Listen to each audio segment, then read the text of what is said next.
Yimre ne garatene mum ko yimre men wiyeteende kalis. Kalis nangi kam kawis holko addi e ma baylandi holko addi e baylandi ma kalis.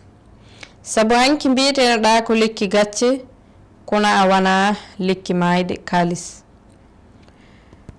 Kono hande a wana lekki mayde hande noon ko a paggorɗo gacce te a haɗata mayde kalis. Sabu jarabe ma a horkitindi magu yimɓe hewɓe ha pawɗa ɗumen gacce kalis kala hande jiɗɗo fayre walla jiɗɗo ɓayre yo ɓaaro e kalis. Ko ɗum waɗma wiyeede coktirgal aduna kala to naɗɗa uddito kalis wadda suurti a hirsini a fawi gacce bonɗe ɓen suurinoɓe sabu ɗaɓɓudema kalis. Ɓe jeeya terɗe mumen ɓe gujja fof ko sabu ma an kalis. Ɓe jooli maymaje ɓe ɓulli pusi e mumen fof ko sabu ma an kalis. Mo yeeyi fittandu mum soodi kalis on dey ina nangimi kawis. Mo alama fof ɗurnete hute yeebe joñe hay kaaɗi kiite fawe sabu kuri kalis. An ala e sago haalama haale kalis ndeka caɗe aduna ɗe fof ko an addi ɗum kalis.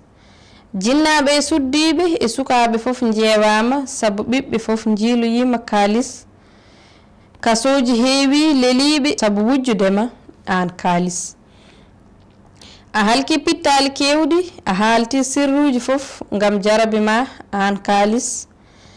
Aɗa hamni kalis mo dañma foftata mo wasma deƴata kalis.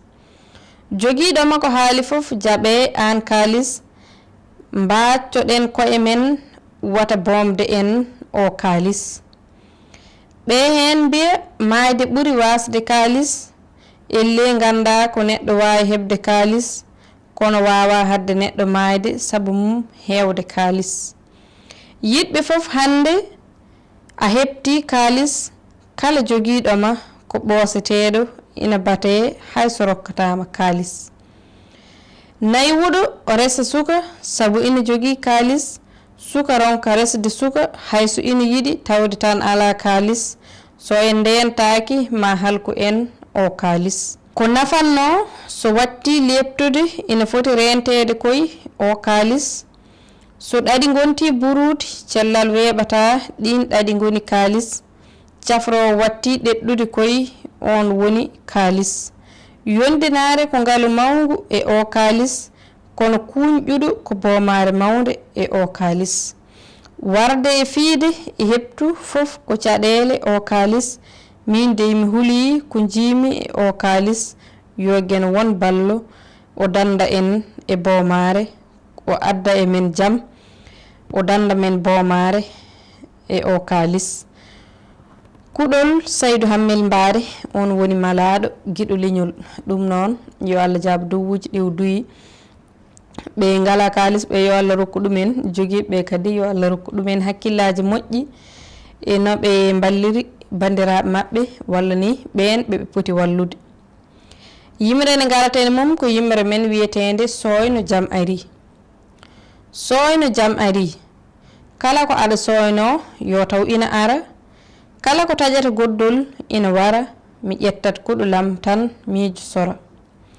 Nokkuji paɗɗi e ngo sora so mi windi tan weltare heɓami hami tara. So dawanani waño ngaari kooba wona ko omo wara.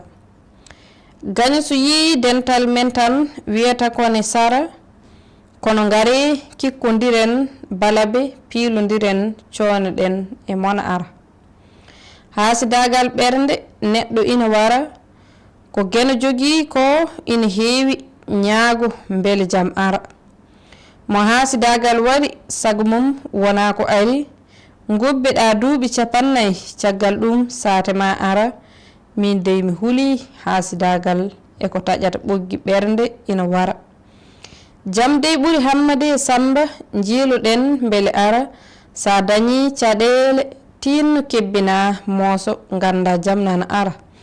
sa dañi jam wel mbeɓa sabu caɗele nana ngara yo mbajjiri wallu en ɓamta en jaɓɓoɗen jam nana ara ko Saydou Hammel Mbare woni malaɗo giɗo leñol ɗum noon jarama no feewi o weltanama e yimre makko wande fayida yimre nde garatene mum ko yimre men wiyetende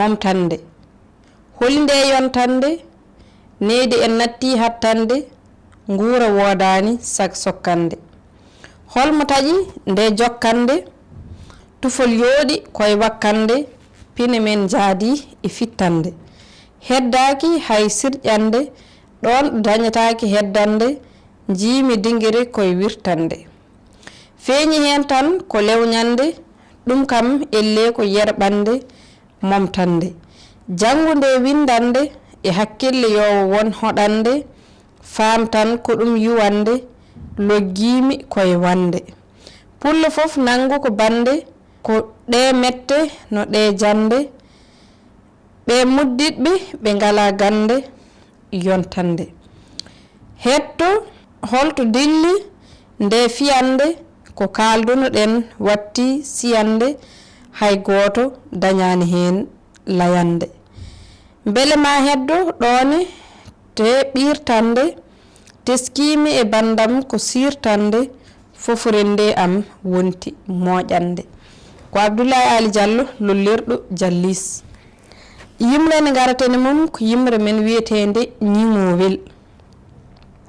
ñiŋowel holingel gullowel kunugel no kelewel bemjungel kaŋangel e dente jalangel ko min jakangel goriyel seeɓa kunugel no loriyel holko dañɗa haalanam ko jiiɗa ma ko dañɗa gandal a heewani ɗo ma ko posone peewani hay hunde a ƴeewani holko woni ñiŋore wona bonde wiyoore kori adda boomare rende kone adda ɓamtare cellani pular ma ɗiggani bindi ma cellani pular ma ɗiggani hay haala ma regaki jangde ma woɗɗoyani an holko ñiŋata walla ɓandu ma ala ko tinata jara jasɗo mo Allah jasni yiloto tan komo wasni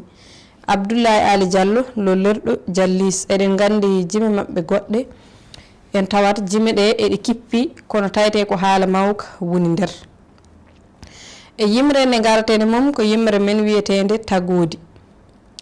tagodi komi ɓalejo kewɗo jurum denɗo aadaaji e hurum ɓerdam ɓawlani kurum komi boɗejo mo rufata ƴiƴam tinno miñam woto liƴam meeɗa fiide mi kala giƴam komi danejo no kosam meɗa laaɓi no ɓirɗam komi kelɗuɗo no ndiyam komi coweri nder gayi komi ƴaaki nder nayi ko ni de ɗum wayi komi ngafeeri nder baali mi rokkat ko yimɓe kaali haa daaɗe mbaɗa paali mi wakko sawru mi wuuɗa mi fasna boofooɗe mi muuɗa ko heddi heen mi suuɗa mi aflo tagga mi lelo e siwre to dow waɗa niwre ɓoytani coynimi ƴiwre miɗa heɗo dille gabi mi siftora ɗo bindanɗe dabi ɗum ko gurdam mi labi mi gembo